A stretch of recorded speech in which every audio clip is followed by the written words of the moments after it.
Chapter 1160, Improving. City of Silver, at the top of the spire. After waiting for a long time, Derek still didn't receive a response from Mr. Fool. This made him panic a little. He didn't understand what this meant, nor did he know how to deal with it. Mr. Fool is in a state where he can't respond to his prayers. Yes, he informed us 2 days ago that the gathering next week would be cancelled. This should be a sign. Having recalled what happened previously, Derek barely managed to calm his anxiety and nervousness. He couldn't be blamed for having such a huge reaction, because the City of Silver's textbooks recorded similar situations. The creator who normally responded to his believers suddenly stopped responding and forsook this land. After a few seconds of silence, Derek stood up and returned to the room where the chief was. He said to Colin Iliad, "We have to wait a few more days." "Wait," Demon Hunter Colin repeated the keyword as he frowned slightly. From his point of view, this was an unusual matter, seemingly symbolizing a bad development. Derek resisted his instinctive reaction of scratching the back of his head, and he nodded with some difficulty. "Yes." The grizzled Colin Iliad stared at him for a few seconds before nodding slowly. "All right, head back first." Backland Eastborough, inside a 2-bedroom rental apartment. Fours, who was wrapped in thick clothes, paced around the warm stove, her face full of doubt. Finally, she turned her head and looked at Zio. Why hasn't Mr. World replied?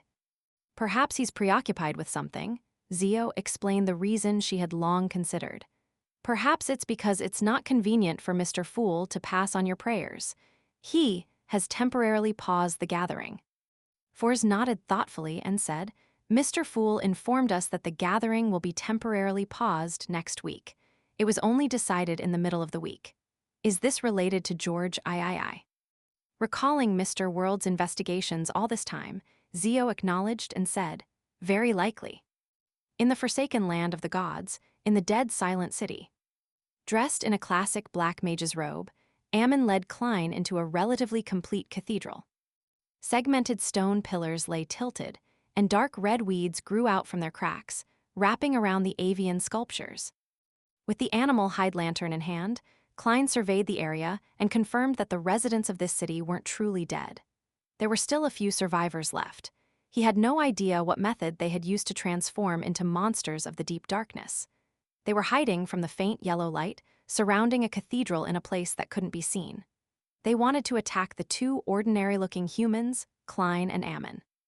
The reason why Klein was able to confirm that these monsters were originally residents of this city was because their spirit-body threads had a certain abnormality. Some were grayish-white, some were distorted, and some were sticky. They were completely different from the monsters elsewhere. They greatly resembled the corpses inside the coffins. I don't know what kind of despair and mental breakdowns will make the remaining humans choose such a path. Perhaps the deepest sense of despair was that they couldn't see hope on a daily basis while the situation around them worsened. With a sigh, he made use of this opportunity to adjust his mentality. He was experiencing various instances of hope surfacing, only to be met with despair time and time again. The monocled Ammon walked to the edge of the light and walked all the way into the deepest part of the cathedral. Klein followed behind and saw a door covered in pale white light. This city is actually split into 2 parts, light and darkness. They're using certain abilities of the apprentice pathway to hide a portion of the area. They have to use a specific door to enter, Ammon said as he pointed ahead. A secret sorcerer's powers. With some realization, Klein nodded, indicating that he knew what was going on. Ammon then said, "Behind this door is the dark side of the city. I can use it to connect to a similar region far away. We can directly arrive there and shorten our journey." As expected of the incarnation of loopholes, Klein watched as Ammon stretched out his left hand and pressed down on the door formed from pale white light. The light began to ripple as it rapidly spread outwards, becoming more and more intense. At that moment, a deformed monster hiding in the depths of the darkness while spying on the cathedral suddenly trembled, becoming Klein's marionette.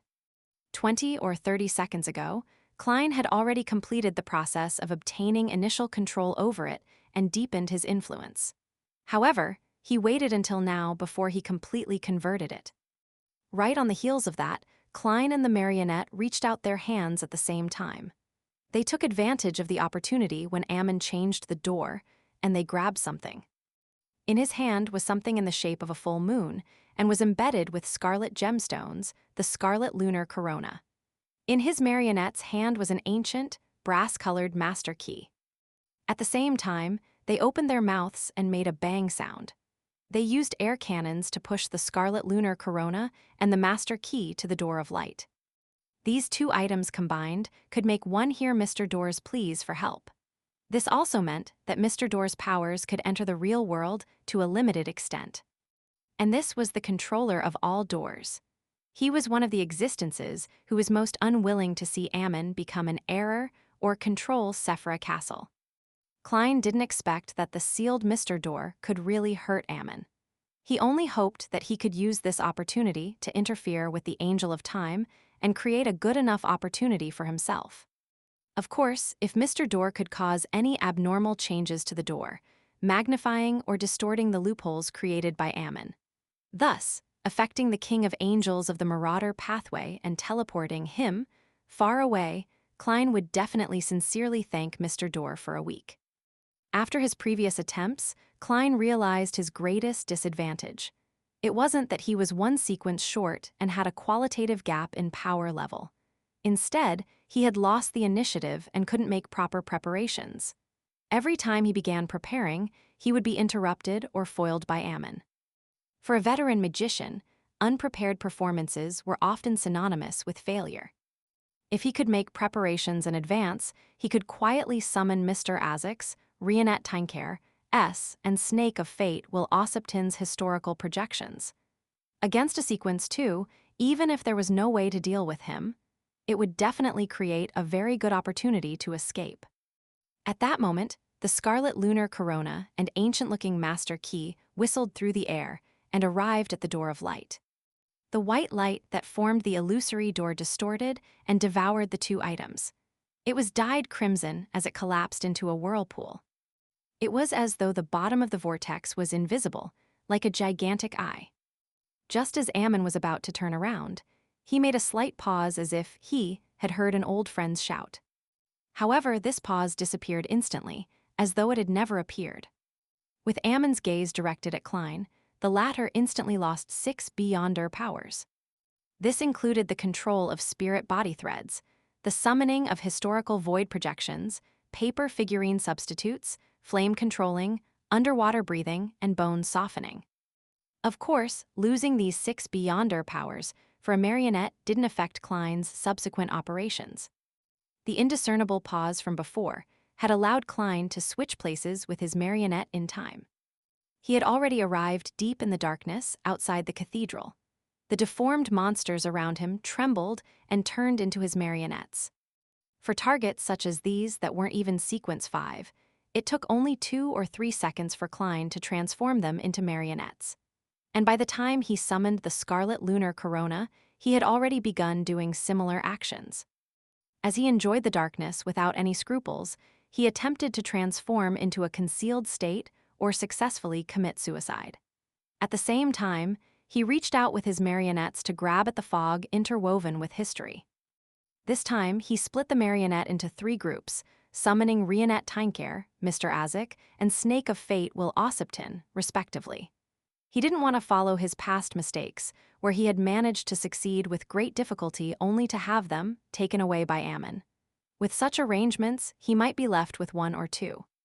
Of course, the premise was that Ammon was unable to steal multiple historical void projections at once. This was something that Klein needed to confirm. Klein retracted his hand, but he didn't grab anything. All the marionettes who summoned the Snake of Fate failed. Among the scholars of your groups who summoned the Death Consul and Rionette Tinker, 2 of them had their arms tense up slightly. Klein was delighted, as he suddenly felt that this attempt could end up turning into a real escape attempt. At this moment, the crystal monocle that Ammon wore emitted a terrifying light. The entire city, including the surrounding rivers, hills, and wilderness, were all filled with pure, scorching sunlight. Day had once again descended upon this land after bidding farewell to it for thousands of years. Ammon had stolen the day from the ruins of the Battle of Gods. In the face of such a day, not only did Klein feel like his body was about to melt, but he also heard familiar and crazy ravings in his ears. They were like steel needles that pierced through every worm of spirit. This caused his mind to be filled with immense pain. His marionette's summoning attempts had failed while on the brink of success. The day in the battlefield of the gods contained the true creator's ravings. The deformed monsters that were hiding deep in the darkness, which were the few survivors of the city, seemed to temporarily regain their senses. They stared blankly at the day and couldn't help but narrow their eyes. Then they wildly charged towards the source of that day, melting one by one into dust. Far away in the city of Silver's afternoon town campsite, the guards at the stronghold also noticed that there was a light coming from the northeast. It was different from lightning, just like the scene of the sun rising from the legends. This scene only lasted for a few seconds before it shattered, and the sky returned to its dark state. As soon as he recovered from the ravings, Klein saw the pointed-hatted Ammon standing in front of him. This angel of time nudged his monocle and smiled. "Well done,